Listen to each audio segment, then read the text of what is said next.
Olá, bom dia. Governo federal decreta luto oficial de 3 dias pela morte da Rainha Elizabeth II.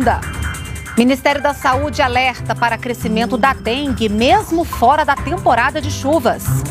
Previsão de safra recorde. Colheita de grãos deve superar 270 milhões de toneladas neste ano. Sexta-feira, 9 de setembro, o Brasil em Dia já está no ar.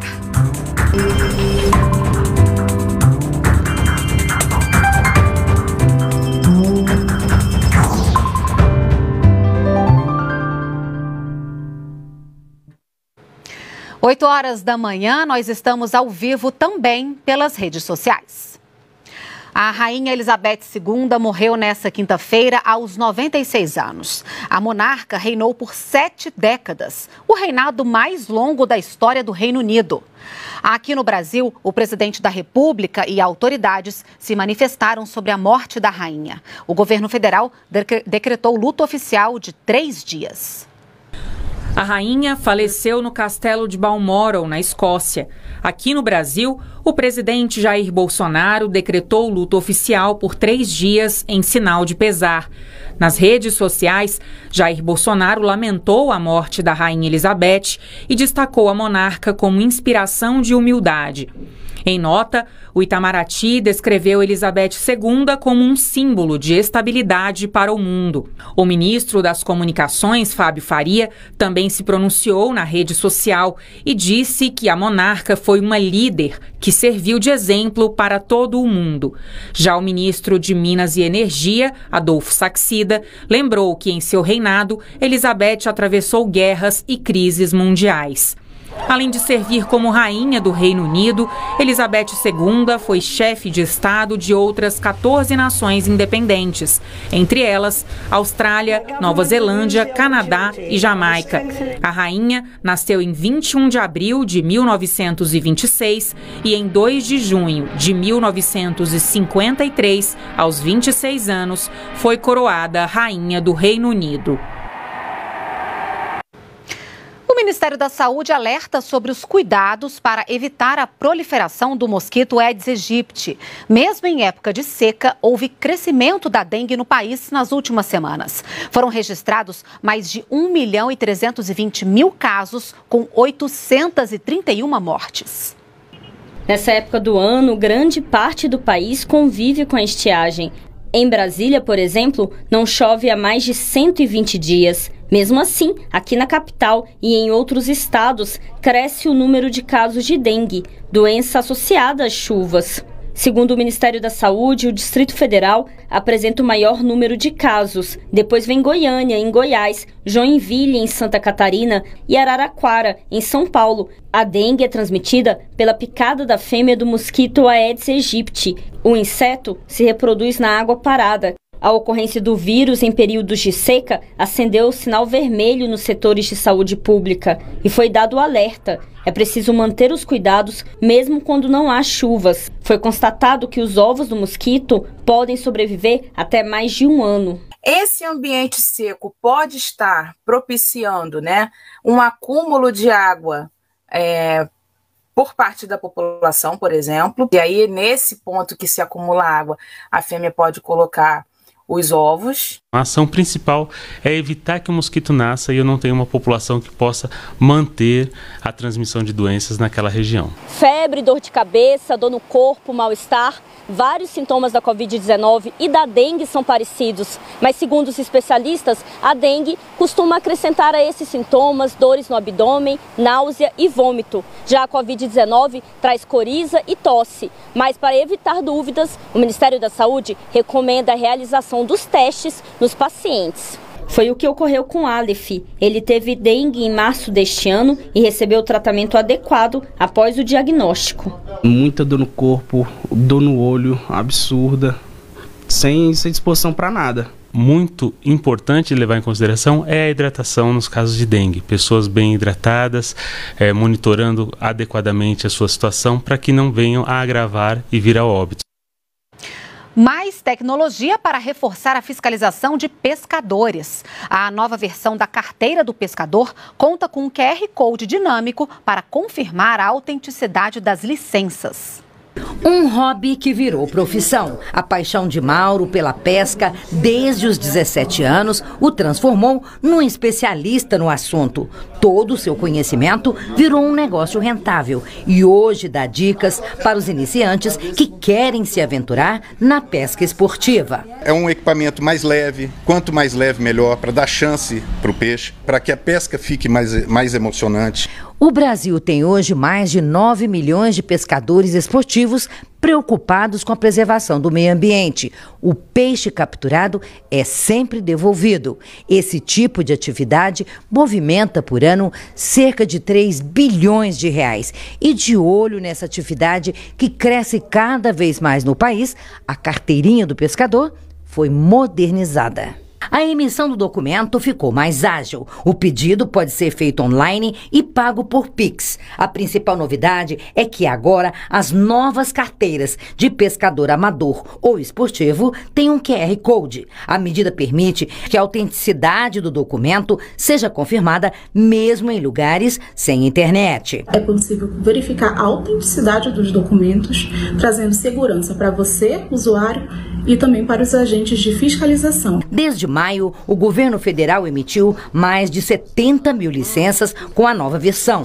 O pescador esportivo Carlos Leite já tem a dele. O QR Code vem para garantir a legitimidade daquele documento, a autenticidade daquele documento. A pesca esportiva tem uma filosofia de preservação ecológica.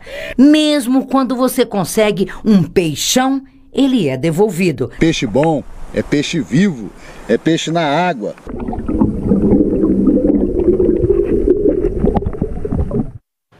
O Brasil deve ter produção recorde de grãos neste ano. A previsão é do último levantamento da Companhia Nacional de Abastecimento, a Conab.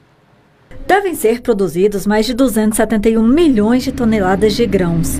Essa é a maior colheita já registrada dentro da série histórica de produção de grãos no Brasil. Em comparação com a safra passada, 2021, tivemos um crescimento de 5,6%, ou seja, 14,5 milhões de toneladas superior à safra passada. Mesmo com uma queda de 10% na produção em relação à última safra, a soja segue como principal produto cultivado. Devem ser colhidos 125 milhões de toneladas de grãos, apesar da colheita ter sido prejudicada pelas altas temperaturas no Paraná, Santa Catarina e em parte do Mato Grosso do Sul. Já o milho terá produção recorde, 30% maior do que o ciclo anterior, e deve chegar a 113 milhões de toneladas. O trigo também vai ter a maior produção da história, com colheita superior a 9 milhões de toneladas. A área plantada no Brasil nesta safra chegou a 74 milhões de hectares, 6% maior do que a anterior. Conforme anunciado pela Conab nas perspectivas para a agropecuária na safra 22-23, o Brasil deverá produzir a maior safra da história, com uma expectativa total de 308 milhões de toneladas. O IBGE também divulgou a previsão de produção de cereais, leguminosas e oleaginosas para 2022. A safra deve ser de mais de 261 milhões de toneladas, 3,3% maior do que a de 2021. O arroz, o milho e a soja, os três principais produtos desse grupo, somados, representam mais de 90% da colheita. Ao participar em São Paulo de um evento que debateu o futuro do setor automotivo e a construção de novas soluções para a mobilidade brasileira, o ministro da Economia voltou a destacar o potencial do país de crescimento e geração de renda. Inflação descendo, crescimento aumentando, desemprego. Quando nós chegamos era 11,5%, quase 12%. Com o Covid foi a 14,9%, quase 15%. Voltou para 14, 13, 12, 11, 10, 9. Nós estamos em 9,1. Até o fim do ano dá tempo da gente levar para 8. E vai ser a menor taxa nos últimos 13, 14, 15 anos. Então, o Brasil está bem, o Brasil está forte. Os resultados do Exame Nacional de Desempenho dos Estudantes, o ENAD 2021, serão divulgados a partir de hoje. A data inicial prevista em edital era 31 de agosto e foi adiada pelo INEP, o Instituto Nacional de Estudos e Pesquisas Educacionais Anísio Teixeira.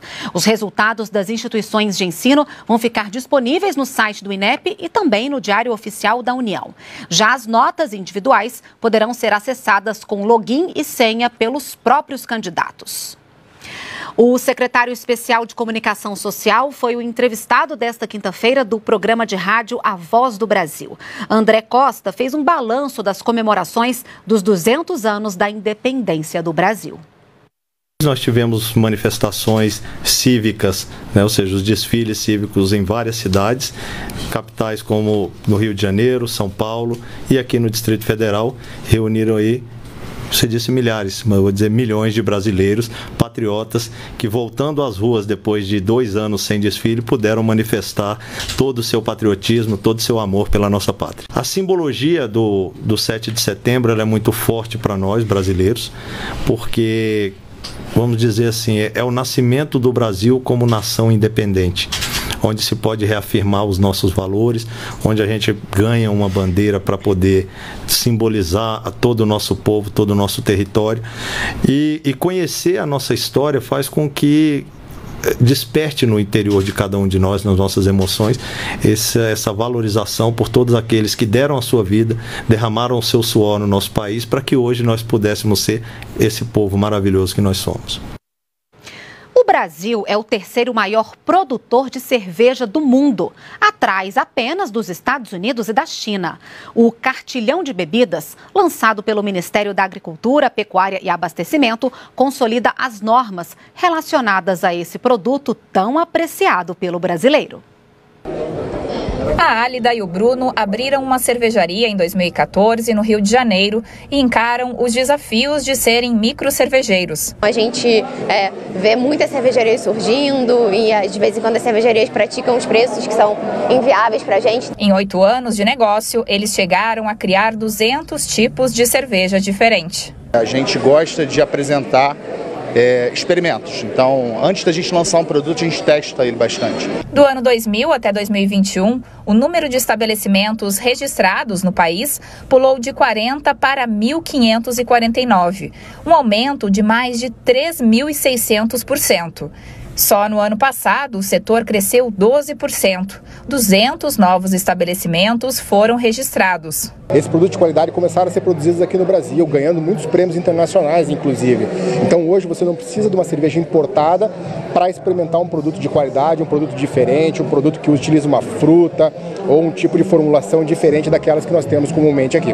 O Ministério da Agricultura, Pecuária e Abastecimento lançou um documento que consolida as normas relacionadas à cerveja, disponível para consulta no site, garantindo a qualidade do produto, que movimentou mais de 77 bilhões de reais no ano passado e representa 2% do PIB do país, além de gerar mais de 2 milhões de empregos diretos e indiretos. Muito eu atribuo isso à paixão do brasileiro pela cerveja, por essa bebida, e a parceria que nós temos, eu vejo como parceria com o Ministério da Agricultura, Pecuária e Abastecimento, que as pessoas têm a ver, não, eles vêm nos fiscalizar, não, eles vêm nos fiscalizar também, mas eles desenvolvem, eles ouvem, eles trabalham, a gente constrói junto e isso permite o desenvolvimento do setor. A gente fica por aqui. Para rever as reportagens, acesse as redes sociais da TV Brasil. Uma ótima sexta-feira para você, um bom fim de semana e até segunda. Tchau, tchau.